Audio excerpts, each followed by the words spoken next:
Good morning, boys and girls. All right, I'm continuing with Number the Stars. We are on chapter 7. I put questions out yesterday for 5 and 6. So I'd like those in by noon today. So make sure you get to those. It's on Google Classroom. All right, here we go. Chapter 7, The House by the Sea. Remember, they were hiding away at kind of a place down on the down near the water. Hoping to stay away from the Nazis. All right. Oh, Anne Marie, Ellen said with awe in her voice. It is beautiful. Anne Marie looked around and nodded her head in agreement. The house and the meadow that surrounded it were so much part of her childhood, part of her life that she didn't often look at them with fresh eyes. But now she did, seeing Ellen's pleasure. And it was true. They were beautiful. The little red roofed farmhouse was very old, its chimney crooked and even the small shuttered window tilted at angles. A bird's nest, wispy with straw, was half hidden in the corner where the roof met the wall above a bedroom window. Nearby, a gnarled tree was still speckled with a few apples now long past ripe. Mom and Kirsty had gone inside, but Anne Marie and Ellen ran across the high grassed meadow through the late wildflowers. From nowhere, a gray kitten appeared and ran beside them, pouncing here and there upon imagined mice, pausing to lick its paws and then darting off again. It pretended to ignore the girls, but looked back often to be certain that they were still there, apparently pleased to have playmates. The meadow ended at the sea, and the gray water licked there at damp brown grass flattened by the wind and bordered by smooth, heavy stones.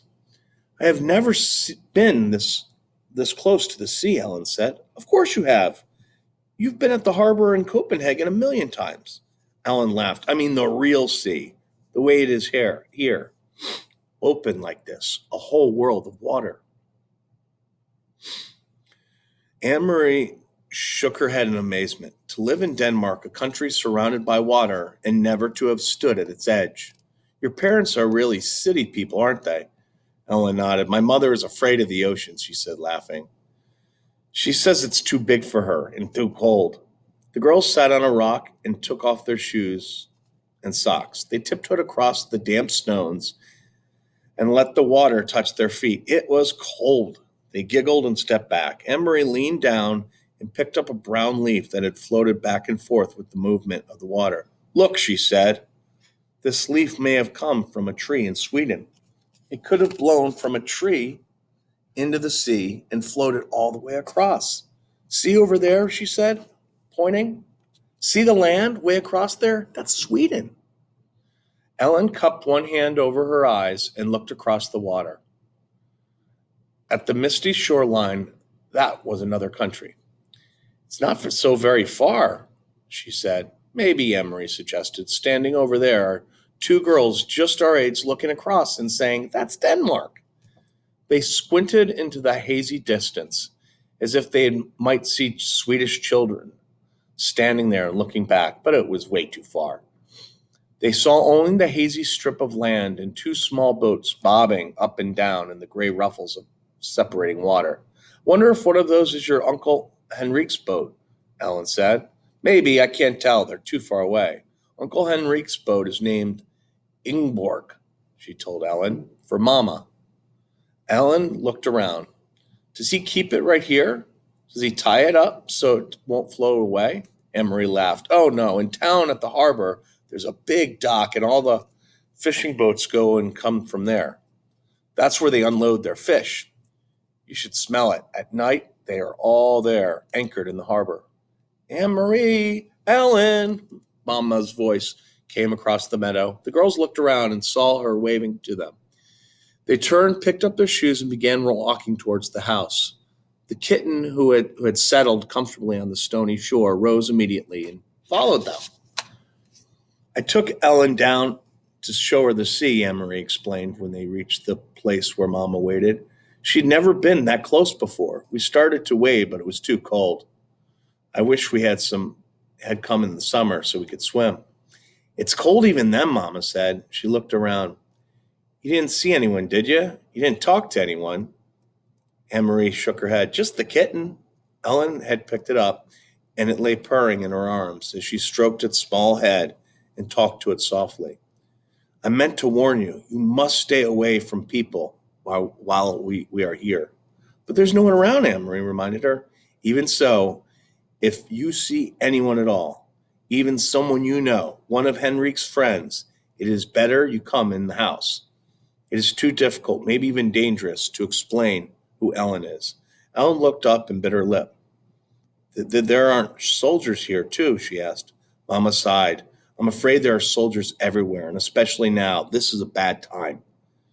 Come in now and help me fix supper. Henrique will be home soon. Watch the step there, it's loose. Do you know what I have done? I have found enough apples for applesauce.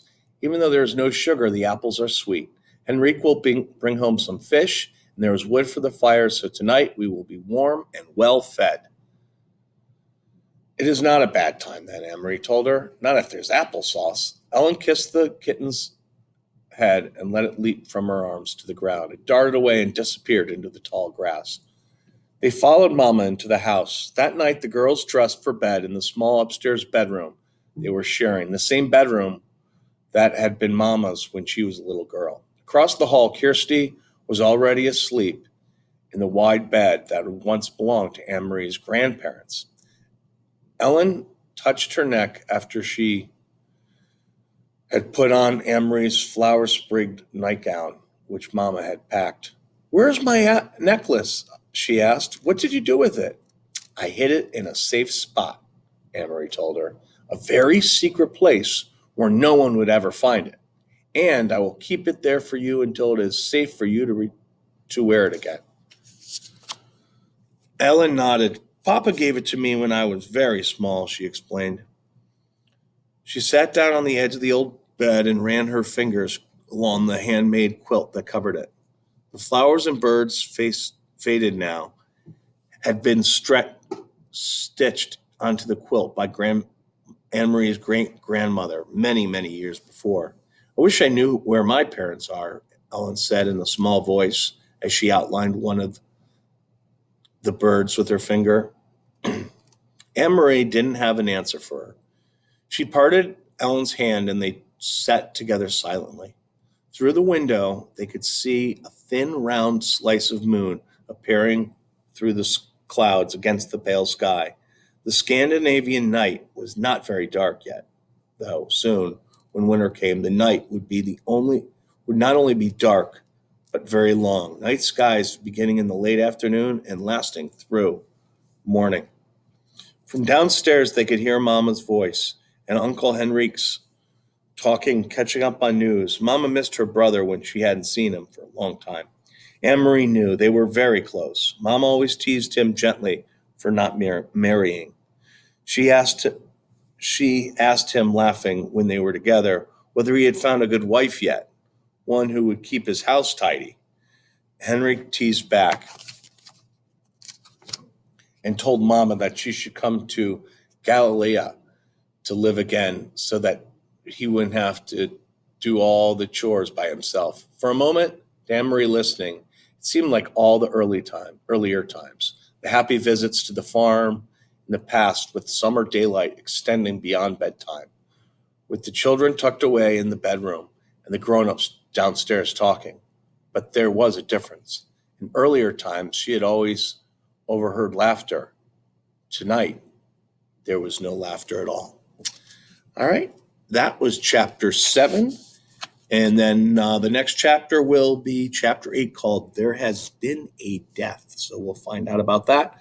And then tomorrow I'll put out new questions for 7 and 8, and I'll probably have that due on Thursday. So keep that in mind, boys and girls, and have a wonderful day.